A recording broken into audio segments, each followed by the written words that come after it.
Hello, me doctor Priyal Chandurkar. Priyal my fight with cancer. सर्वप्रथम मैत्री दिनाच्या सर्वांना खूप खूप शुभेच्छा. ॲक्च्युली आज फ्रेंडशिप डे आहे. मी पण विसरले होते कारण आता सगळी कामं असतात आणि क्लिनिक, मुलीचं सगळा अभ्यास आणि ह्या सगळ्या गोंधळात आता मैत्री दिन आणि फ्रेंडशिप डे ह्या सगळ्या गोष्टी आता लक्षात नाहीत राहत. So my 6 years old baby म्हणजे जी आहे ती काल घरी आली स्कूलमधून आणि ती मला म्हणते की मम्मा उद्या फ्रेंडशिप डे आहे. So we need to celebrate आणि आपण उद्या शेगावला जाणार आहे आणि आपण माझा बेस्ट फ्रेंड शुभही आहे, तर मला त्याला बँड बांधायचा आहे. सो देन आय रिअलाइज की आज म्हणजे उद्या फ्रेंडशिप डे आहे आणि मी थोडे शॉक पण झाले की 6 वर्षाचं म्हणजे जनरेशन बघा, 6 वर्ष मुलांना ते फ्रेंडशिप डे सगळे डेज वगैरे आजकाल माहीत होतात. So it's a generation, vast generation. So मित्र मैत्रीण हे प्रत्येकाच्या आयुष्यात खूप एक अविभाज्य घटक आहे मी असे म्हणेल. कारण त्याच्याशिवाय आय कांट म्हणजे मी माझी लाईफ जी आहे ते एक्सपेक्टच नाही करू शकत. माझं जर बाकी कॉलेज डेज आणि ते सोडलं तर माझं फक्त कॅन्सर जर्नी हे 3 वर्ष जरी मी विचार केला तो I can't survive without my friends. कारण त्या काळात सर्वात जास्त सपोर्ट मला होता तो माझ्या फ्रेंड्सचा. प्रत्येक गोष्ट तुला काय हवं नको मी कोणत्याच भानात तेव्हा नव्हते. इतके सगळे स्टफ मला त्यावेळेस बसले आणि एक एक धक्के बसत होते, लोकांची वागणूक कळत होती. आणि काय असतं ना, तुमचं कठीण काळच मी नेहमीच सांगत आले की तुमच्या कठीण काळातच तुम्हाला कळतं की तुमचं कोण, आपलं कोण, परकं कोण. ट्रू रिलेशन्स आपल्याला कळतात.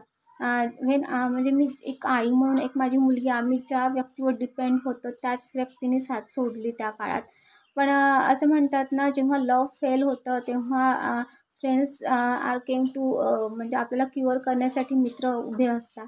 तसंच माझ्या बाबतीत झालं की ते नातं माझं फेल झालं त्यावेळेस मला ह्या सगळ्यातून बाहेर काढण्यासाठी. आणि माझ्या मित्रांनी जी काही माझ्या मनावर म्हणा आघात झाले होते त्यावेळेस, शरीरावर आघात झाले होते, ते सगळे माझ्या मित्रमैत्रिणींनी ते भरून काढलेत असं मी म्हणेन. सो सर्वप्रथम माझ्या सगळ्या फ्रेंड्सला मी आज या मैत्रिणीच्या निमित्ताने खूप खूप मी त्यांचे आभार मानेन. Just because of you all I am capable to do all the things in my life. I am an independent woman. I am a proud single mother right now just because of you all. So ती situation मला माहिती आहे, मला ती आठवायची नाही आहे आता की तुमच्यासोबत मी काय बोलत होते, मी कशा पद्धतीने म्हणजे तेव्हा तुम्ही सगळ्यांनी मला माझ्यासोबत त्या परिस्थितीत डील केलं आणि मला नेहमी हिंमत देत आलात.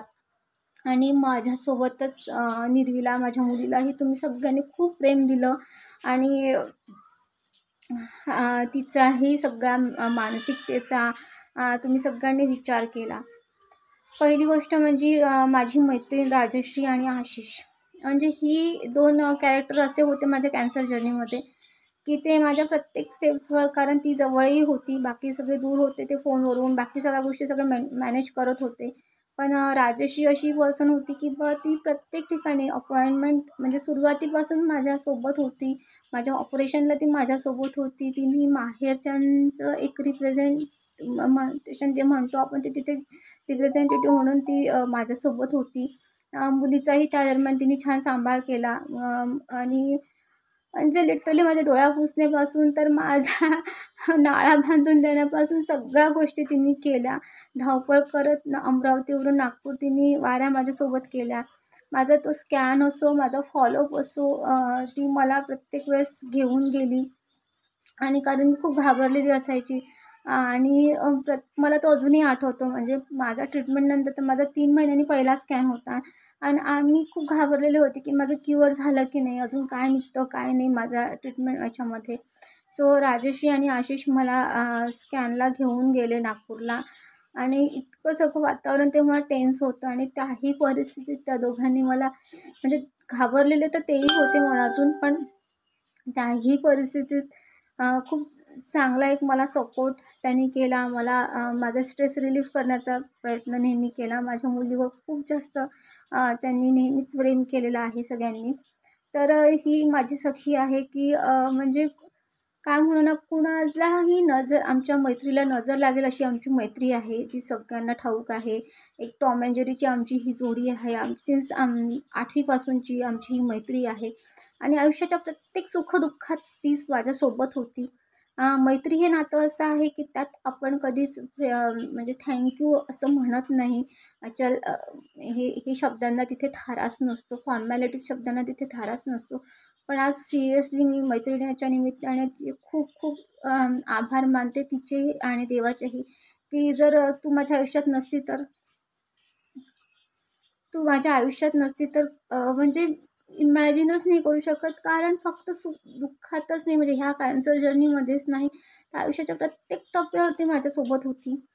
मग ते कुठल्याही असो, कॉलेजपासून शाळेपासून प्रत्येक वळणावरती माझ्यासोबत होती आणि तिच्याशिवाय मी इमॅजिनच करू शकत नव्हते. इतकी बेस्ट फ्रेंड माझी आहे की आम्ही त्याच एरियामध्ये शिकलो. लग्न होऊन आम्ही त्याच एरियामध्ये गेलो आणि तिचा म्हणजे एक नेहमीच मला सपोर्ट त्यावेळेस राहिला आणि अजूनही आहे. तर सगळ्या भूमिका तिने त्यावेळेस माझ्या आजारपणात पार पडल्या. तिने एक आईची भूमिका पार पाडली, तिने एक मोठ्या बहिणीची भूमिका पार पाडली आणि तिने एक सखीचीही भूमिका पार पाडली आणि एवढंच नाही तर तिने एक मावशीचीही भूमिका त्या काळात पार पाडली. तर खरंच आज सगळ्यांचे आभार मानावे मला असं वाटलं. दुसरं म्हणजे Krishna, Deepak, you guys really hats off you. म्हणजे तुम्ही मला त्याही काळात खूप हसवण्याचा प्रयत्न केला, माझं स्ट्रेस रिलीफ करण्याचा प्रयत्न केला. प्रत्येक ठिकाणी तुम्ही मला सोबत होतात माझ्या. आणि नंतर माझा सगळा जो ग्रुप आहे, Arju, Alia, Manjari, Shikha, Priya, you guys literally amazing. म्हणजे तो काळ असा होता की मला माझ्या घरच्यांनाही फार धावपळ करायचं काम पडलं नाही. ते तुम्ही सगळ्यांनी मम्मी पप्पांनाही सावरलं, तुम्ही सगळ्यांनी पियुषलाही धीर दिला आणि तुम्ही सगळ्या गोष्टी मॅनेज केल्या. फोनवर सगळ्या गोष्टी हे केल्या आणि निर्वीचाही सगळ्या गोष्टींनी तुम्ही विचार केला आणि प्रत्येक ठिकाणी मला तुमचा सपोर्ट मिळाला.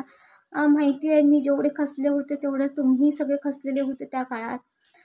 पण त्या याच्या निमित्ताने आपण परत सगळ्याजणी सगळं सोडून सगळं आपले तुमचे सगळ्यांचे संसार आणि त्या सगळे धावपळ सोडून तुम्ही माझ्यासाठी सगळा वेळ दिला आणि अजूनही देत आहात. आणि आत्ता ही आयुष्याची एक नवीन सुरुवात मी करायला जाणार होते, तेव्हाही तुम्ही मला एक ब्रेक दिला आणि त्या ब्रेकनंतर मी एक नवीन ऊर्जा घेऊन, नवीन एक सगळी स्वप्न घेऊन, एक माझी एक बकेट लिस्ट तयार करून मी आज खंबीरपणे सगळ्या गोष्टी करते आहे. तर thank you thank you thank you so much guys and I wish you a very very happy friendship day. आपल्या मैत्रीला खरंच कोणाची नजर लागू नये, कारण माझे मम्मी पप्पासुद्धा म्हणतात, माझ्या बहिणीसुद्धा, पण ऑल माय फॅमिली सेज की हिने आयुष्यात काय कमवलं ते आम्ही बघितलं आहे. हिचे फ्रेंड्स म्हणजे हिच्यासाठी काय आहेत आणि हे आम्ही बघितलं आहे. असे मित्र भेटायला नशीब लागतं, हे माझ्या आईवडिलांचे शब्द, माझ्या बहिणींचे, माझ्या फॅमिलीचे शब्द त्यावेळेस होते आणि अजूनही आहेत. कारण सिरियसली कोणाला विश्वास बसणार नाही असे माझे मित्रमैत्रिणी आहेत. आणि थँक्यू सो मच देवा. म्हणजे मी ह्यांच्या जीवावर उड्या मारते आहे सिरियसली सांगते. कारण मला माहिती आहे की माझे जो सपोर्ट आहे तो खूप खंबीर आहे. माझे मित्रमैत्रिणी खूप खंबीर माझ्या पाठीशी उभे आहेत. कुठल्याही परिस्थितीत मी जे लढू शकते, कारण मला हा मोठा सपोर्ट माझ्या लाईफमध्ये आहे. तर थँक्यू आणि wish you all the very very happy friendship day.